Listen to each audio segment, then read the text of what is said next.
ವಿಶ್ವಾವಸು ಸಂವತ್ಸರ ಈಗಾಗಲೇ ಪ್ರಾರಂಭವಾಗಿದ್ದು, ಈ ಸಂವತ್ಸರದಲ್ಲಿನ ಮೇಷ ಮತ್ತು ವೃಷಭ ರಾಶಿಯ ಫಲಗಳು ಏನಿದೆ, ಶುಭ ಫಲಕ್ಕಾಗಿ ಯಾವ ಪರಿಹಾರಗಳನ್ನು ಪಾಲಿಸಬೇಕೆಂದು ಸಂಪೂರ್ಣವಾಗಿ ತಿಳಿಯೋಣ. ಮೇಷರಾಶಿ. ಗ್ರಹಗಳ ಸ್ಥಾನ ಪಲ್ಲಟ. ಈ ವರ್ಷ ಸೂರ್ಯನು ಮೇಷರಾಶಿಯಲ್ಲಿ ಸಾಗಲಿದ್ದಾನೆ. ಗುರು ಏಪ್ರಿಲ್ನಲ್ಲಿ ಮೇಷರಾಶಿಯನ್ನು ಪ್ರವೇಶಿಸಲಿದ್ದಾನೆ.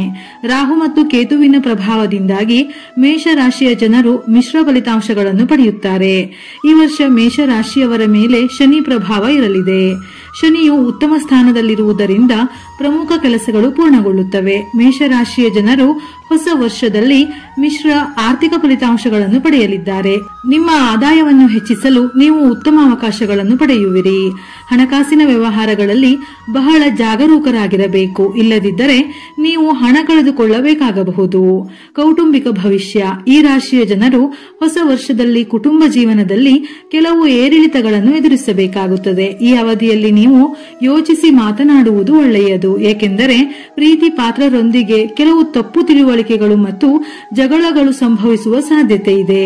ಆರ್ಥಿಕ ಜೀವನ. ಮೇಷರಾಶಿಯವರಿಗೆ ಈ ಯುಗಾದಿ ಸಂಪತ್ತನ್ನು ಹೆಚ್ಚಿಸಲಿದೆ. ಸಕಾಲದಲ್ಲಿ ಮಾಡಿದ ಕೆಲಸಗಳು ನಿಮ್ಮ ಕೈ ಹಿಡಿಯಲಿವೆ. ಹೊಸ ಉದ್ಯೋಗ ಹಾಗೂ ಲಾಭದ ಹುದ್ದೆಯಲ್ಲಿ ಬುದ್ಧಿವಂತಿಕೆಯಿಂದ ವರ್ತಿಸುವುದು ನಿಮ್ಮ ಆರ್ಥಿಕ ಜೀವನವನ್ನು ಸುಧಾರಿಸುತ್ತದೆ. ಇದಕ್ಕೆ ಗ್ರಹಗತಿಗಳ ಸ್ಥಾನ ಸಹಕಾರಿಯಾಗಿರುವುದರಿಂದ ಸಕಾಲದಲ್ಲಿ ಹೊಸ ವೃತ್ತಿ ಆರಂಭಿಸಬಹುದು. ಶಿಕ್ಷಣ ಭವಿಷ್ಯ. ಈ ರಾಶಿಯ ವಿದ್ಯಾರ್ಥಿಗಳು ಈ ವರ್ಷ ನಡೆಯಲಿರುವ ಸ್ಪರ್ಧಾತ್ಮಕ ಪರೀಕ್ಷೆಗಳಲ್ಲಿ ಯಶಸ್ಸನ್ನು ಪಡೆಯಲು ಶ್ರಮಿಸಬೇಕು. ಆದರೆ ನೀವು ಹೆಚ್ಚಿನ ಉತ್ಸಾಹದಿಂದ ಸವಾಲುಗಳನ್ನು ಎದುರಿಸುತ್ತೀರಿ. ಹೊಸ ವಿಷಯಗಳನ್ನು ಕಲಿಯಲು ಆಸಕ್ತಿ ಹೊಂದಿರುತ್ತೀರಿ. ಈ ರಾಶಿಯ ಜನರು ಯುಗಾದಿ ಹೊಸ ವರ್ಷದಲ್ಲಿ ವೃತ್ತಿ ಜೀವನದ ವಿಷಯದಲ್ಲಿ ಕೆಲವು ಸಕಾರಾತ್ಮಕ ಫಲಿತಾಂಶಗಳನ್ನು ಪಡೆಯುವ ಸಾಧ್ಯತೆ ಇದೆ. ವೃತ್ತಿ ಭವಿಷ್ಯ. ನಿರುದ್ಯೋಗಿಗಳಿಗೆ ಹೊಸ ಉದ್ಯೋಗ ಅವಕಾಶಗಳು ಸಿಗಲಿವೆ.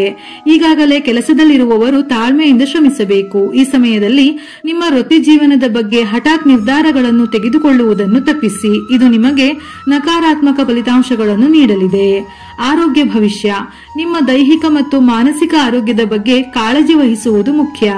ಈ ಅವಧಿಯಲ್ಲಿ ನೀವು ಕೆಲವು ಆರೋಗ್ಯ ಸಂಬಂಧಿತ ಸಮಸ್ಯೆಗಳನ್ನು ಎದುರಿಸಬೇಕಾಗಬಹುದು. ಆದ್ದರಿಂದ ಆರೋಗ್ಯಕರ ಆಹಾರವನ್ನು ಸೇವಿಸುವುದು, ನಿಯಮಿತವಾಗಿ ವ್ಯಾಯಾಮ ಮಾಡುವುದು ಮತ್ತು ಸಾಕಷ್ಟು ವಿಶ್ರಾಂತಿ ಪಡೆಯುವುದು ಒಳ್ಳೆಯದು. ಯಾವುದೇ ಸಮಸ್ಯೆ ಮುಂದುವರೆದರೆ ವೈದ್ಯರನ್ನು ಸಂಪರ್ಕಿಸಿ. ಧ್ಯಾನ ಮತ್ತು ಯೋಗವು ನಿಮ್ಮ ಆರೋಗ್ಯವನ್ನು ಸುಧಾರಿಸಬಹುದು. ಶುಭ ಫಲಕ್ಕಾಗಿ ಮೇಷರಾಶಿಯವರಿಗೆ ಪರಿಹಾರಗಳು.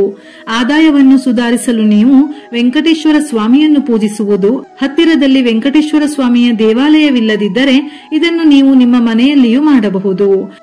ಸಾಧ್ಯವಾದಾಗಲೆಲ್ಲ ಹಸುಗಳಿಗೆ ನೆಲಗಡಲೆ ಅಥವಾ ಕಡಲೆಬೇಳೆಯನ್ನು ದಾನ ಮಾಡಿ. ದೇವಾಲಯ ಮತ್ತು ಪುರೋಹಿತರಿಗೆ ಹಳದಿ ಬಣ್ಣದ ಬಟ್ಟೆಯನ್ನು ದಾನ ಮಾಡುವುದು ಸಹ ಪ್ರಯೋಜನಕಾರಿಯಾಗುವುದು.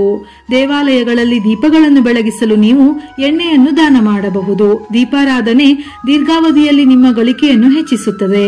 ಮದುವೆಯ ವಿಚಾರದಲ್ಲಿ ತುಂಬಾ ಜಾಗರೂಕರಾಗಿರಿ. ವಿವಿಧ ಮೂಲಗಳಿಂದ ಜಾತಕವನ್ನು ಪರಿಶೀಲಿಸಿ. ಮಂಗಳವಾರದಂದು ದುರ್ಗಾದೇವಿ ಮತ್ತು ಹನುಮಂತನನ್ನು ಪೂಜಿಸಿ.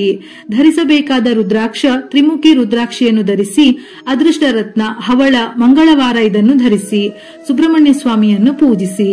ವೃಷಭ ರಾಶಿ. ಗ್ರಹಗಳ ಸ್ಥಾನ ಪಲ್ಲಟ. ಜ್ಯೋತಿಷ್ಯದ ಪ್ರಕಾರ ಈ ವರ್ಷ ಮಂಗಳ ಗ್ರಹ ವೃಷಭ ರಾಶಿಯಲ್ಲಿ 8ನೇ ಮನೆಯಿಂದ ಸಾಗಲಿದೆ. ಗುರು ವೃಷಭ ರಾಶಿಯ 12ನೇ ಮನೆಯ ಮೂಲಕ ಪ್ರಯಾಣಿಸಲಿದೆ. ಗುರುವಿನ ಪ್ರಭಾವ ಸಂಪೂರ್ಣವಾಗಿ ನಿಮ್ಮ ಮೇಲಿದೆ. ಈ ಗ್ರಹಗಳ ಸಕಾರಾತ್ಮಕ ಪ್ರಭಾವದಿಂದಾಗಿ ವೃಷಭ ರಾಶಿಯವರು ತಮ್ಮ ವೃತ್ತಿ ಮತ್ತು ವ್ಯವಹಾರದಲ್ಲಿ ಪ್ರಗತಿ ಸಾಧಿಸುವ ಹಾಗೂ ವಿದೇಶ ಪ್ರಯಾಣದ ಸಾಧ್ಯತೆ ಇದೆ. ಆರ್ಥಿಕ ಭವಿಷ್ಯ. ವೃಷಭ ರಾಶಿಯವರು ಯುಗಾದಿಯ ನಂತರ ಆದಾಯದಲ್ಲಿ ಸುಧಾರಣೆಯನ್ನು ಕಾಣುವರು. ಆದರೆ ನಿರೀಕ್ಷಿತ ಲಾಭವನ್ನು ಪಡೆಯಲು ಸಾಧ್ಯವಾಗುವುದಿಲ್ಲ. ಈ ಅವಧಿಯಲ್ಲಿ ಹೂಡಿಕೆ ಮಾಡುವಾಗ ಬಹಳ ಜಾಗರೂಕರಾಗಿರಬೇಕು. ಯಾವುದೇ ಹೂಡಿಕೆ ಮಾಡುವ ಮೊದಲು ಅನುಭವಿಗಳ ಸಲಹೆಯನ್ನು ತೆಗೆದುಕೊಳ್ಳಬೇಕು. ಮತ್ತೊಂದೆಡೆ ಈ ಅವಧಿಯಲ್ಲಿ ಅನಿರೀಕ್ಷಿತ ವೆಚ್ಚಗಳು ಹೆಚ್ಚಾಗಲಿದೆ. ಆದ್ದರಿಂದ ಖರ್ಚುಗಳ ಮೇಲೆ ನಿಗಾ ಇರಿಸಿ. ಹಣಕ್ಕೆ ಸಂಬಂಧಿಸಿದ ವಿಷಯಗಳಲ್ಲಿ ಹೆಚ್ಚು ಗಮನ ಹರಿಸುವ ಮೂಲಕ ನೀವು ಹಣಕಾಸಿನ ಸಮಸ್ಯೆಗಳನ್ನು ತಪ್ಪಿಸಬಹುದು. ಕೌಟುಂಬಿಕ ಜಾತಕ. ವೈವಾಹಿಕ ಜೀವನದಲ್ಲಿ ತಾಳ್ಮೆಯಿಂದಿರಿ. ಕೆಲವು ವಿಷಯಗಳಿಗೆ ಸಂಬಂಧಿಸಿದಂತೆ ನಿಮ್ಮ ಕುಟುಂಬ ಸದಸ್ಯರಲ್ಲಿ ಭಿನ್ನಾಭಿಪ್ರಾಯಗಳಿರಬಹುದು. ಈ ಸಮಯದಲ್ಲಿ ವಿವಾದ ಮತ್ತು ಚರ್ಚೆಯನ್ನು ತಪ್ಪಿಸಬೇಕು. ಈ ಅವಧಿಯಲ್ಲಿ ನೀವು ಹೊಸ ಸ್ನೇಹಿತರನ್ನು ಮಾಡಿಕೊಳ್ಳುವ ಸಾಧ್ಯತೆಯೂ ಇದೆ. ಶೈಕ್ಷಣಿಕ ಜಾತಕ. ವೃಷಭ ರಾಶಿಯ ವಿದ್ಯಾರ್ಥಿಗಳು ಯುಗಾದಿಯ ನಂತರ ಉತ್ತಮ ಫಲಿತಾಂಶಗಳನ್ನು ಪಡೆಯುತ್ತಾರೆ. ಯಾವುದೇ ವಿಷಯದ ಸ್ವಯಂ ಅಧ್ಯಯನಕ್ಕೆ ಇದು ಉತ್ತಮ ಸಮಯ. ಶನಿಯ ಪ್ರಭಾವದಡಿಯಲ್ಲಿ ವಿದ್ಯಾರ್ಥಿಗಳು ಈ ಅವಧಿಯಲ್ಲಿ ಕೆಲವು ಸವಾಲುಗಳನ್ನು ಎದುರಿಸಬೇಕಾಗಬಹುದು. ಆದರೆ ಪರಿಶ್ರಮದಿಂದ ಗುರಿಗಳನ್ನು ಸಾಧಿಸುವಲ್ಲಿ ಯಶಸ್ವಿಯಾಗುವಿರಿ.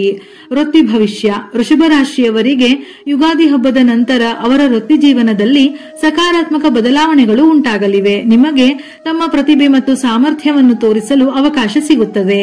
ನಿಮ್ಮ ಕೆಲಸಕ್ಕೆ ಮನ್ನಣೆ ಸಿಗುವುದು. ಈ ಸಮಯ ಸ್ವಂತ ವ್ಯವಹಾರ ಅಥವಾ ಉದ್ಯಮವನ್ನು ಪ್ರಾರಂಭಿಸಲು ಬಯಸುವವರಿಗೆ ಸೂಕ್ತವಾಗಿದೆ. ಆರೋಗ್ಯ ಭವಿಷ್ಯ. ಯುಗಾದಿಯ ನಂತರ ವೃಷಭ ರಾಶಿಯ ಜನರು ಆರೋಗ್ಯದ ಬಗ್ಗೆ ಹೆಚ್ಚಿನ ಗಮನ ಹರಿಸಬೇಕು. ಈ ಅವಧಿಯಲ್ಲಿ ಸರಿಯಾಗಿ ತಿನ್ನುವುದು, ಸಾಕಷ್ಟು ವ್ಯಾಯಾಮ ಮಾಡುವುದು ಮತ್ತು ಆರೋಗ್ಯ ಸಮಸ್ಯೆಗಳನ್ನು ತಡೆಗಟ್ಟಲು ಆರೋಗ್ಯಕರ ಜೀವನ ಶೈಲಿಯನ್ನು ನಡೆಸುವುದರ ಬಗ್ಗೆ ಹೆಚ್ಚಿನ ಗಮನ ನೀಡಬೇಕು. ದಾಂಪತ್ಯ ಭವಿಷ್ಯ.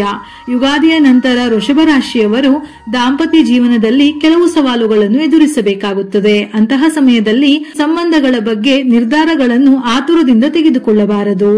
ಅವಿವಾಹಿತರು ಸಂಗಾತಿಯನ್ನು ಹುಡುಕಲು ಅಥವಾ ಮದುವೆಯಾಗಲು ಈ ಸಮಯ ತುಂಬಾ ಅನುಕೂಲಕರವಾಗಿದೆ. ಸಂಬಂಧಗಳಲ್ಲಿ ಆತುರದ ನಿರ್ಧಾರಗಳನ್ನು ತೆಗೆದುಕೊಳ್ಳಬೇಡಿ. ಆಸ್ತಿ ವಾಹನ ಭವಿಷ್ಯ. ವಾಹನ ಖರೀದಿ ಮಾಡುವಿರಿ. ಶನಿ ಪ್ರಭಾವ ಹೇಗಿದೆ ಎಂದು ನೋಡುವುದಾದರೆ ಶನಿ ಮಾರ್ಚ್ ತಿಂಗಳಲ್ಲಿ ಕುಂಭದಿಂದ ಮೀನರಾಶಿಗೆ ಪ್ರವೇಶ ಮಾಡುತ್ತಾನೆ. ಇದು ವೃಷಭ ರಾಶಿಯವರಿಗೆ ತುಂಬಾ ಉತ್ತಮ ಫಲ ತಂದುಕೊಡಲಿದೆ. ವ್ಯಾಪಾರದಲ್ಲಿ ಅದ್ಭುತ ಫಲ ಇದೆ. ಮಾಡುವ ಕೆಲಸ ವೇಗ ಪಡೆದುಕೊಳ್ಳಲಿದೆ. ವಿರೋಧಿಗಳಿಗೆ ಮುಖಭಂಗವಾಗುತ್ತದೆ. ಸಂಘ ಸಂಸ್ಥೆಗಳಲ್ಲಿ ನಿಮಗೆ ಪ್ರಾಮುಖ್ಯತೆ ಸಿಗುತ್ತದೆ. ವಾಹನ ಆಸ್ತಿ ಖರೀದಿ ಮಾಡುವಿರಿ. ದಾನ ಧರ್ಮ ಮಾಡುವಲ್ಲಿ ನಿಸ್ಸೀಮರಾಗಿರುತ್ತೀರಿ. ಶುಭ ಫಲಕ್ಕಾಗಿ ವೃಷಭ ರಾಶಿಯವರಿಗೆ ಪರಿಹಾರಗಳು. ಬಿಳಿ ಬಣ್ಣದ ಬಟ್ಟೆ ಮತ್ತು ಗೋಧಿ ಅಥವಾ ರವೆಯನ್ನು ದಾನ ನೀಡುವುದರಿಂದ ಖರ್ಚು ವೆಚ್ಚಗಳು ಕಡಿಮೆ ಆಗಲಿವೆ. ಹೂ ಬಿಡುವ ಗಿಡಗಳನ್ನು ಪೋಷಿಸಿದಲ್ಲಿ ಎಲ್ಲಾ ರೀತಿಯ ಸಮಸ್ಯೆಗಳು ದೂರವಾಗುತ್ತವೆ.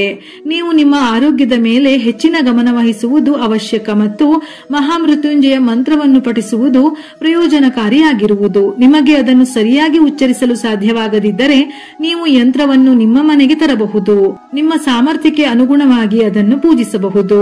ಪ್ರತಿದಿನ ಶ್ರೀ ಇಂದ್ರಾಕ್ಷಿ ಸ್ತೋತ್ರ ಪಠಿಸುವುದರಿಂದ ಅಥವಾ ಕೇಳಿಸಿಕೊಳ್ಳುವುದರಿಂದ ಆತ್ಮಶಕ್ತಿಯು ಹೆಚ್ಚುತ್ತದೆ. ಆರೋಗ್ಯದಲ್ಲಿ ಸುಧಾರಣೆ ಕಂಡುಬರುತ್ತದೆ. ನೀವು ಜೀವನದಲ್ಲಿ ಸಮಸ್ಯೆಗಳನ್ನು ಎದುರಿಸುತ್ತಿದ್ದರೆ ನಿಯಮಿತವಾಗಿ ಶಿವ ದೇವಾಲಯಕ್ಕೆ ಭೇಟಿ ನೀಡುವುದು ಒಳ್ಳೆಯದು. ಇದು ನಿಮಗೆ ತೊಂದರೆಗಳಿಂದ ಸ್ವಲ್ಪ ಪರಿಹಾರವನ್ನು ನೀಡುತ್ತದೆ. ಈ ಅವಧಿಯಲ್ಲಿ ಮಹಾಲಕ್ಷ್ಮಿ ದೇವಿಯನ್ನು ಪೂಜಿಸಿ ಶ್ರೀ ಸೂಕ್ತ ಪಠಿಸಿ.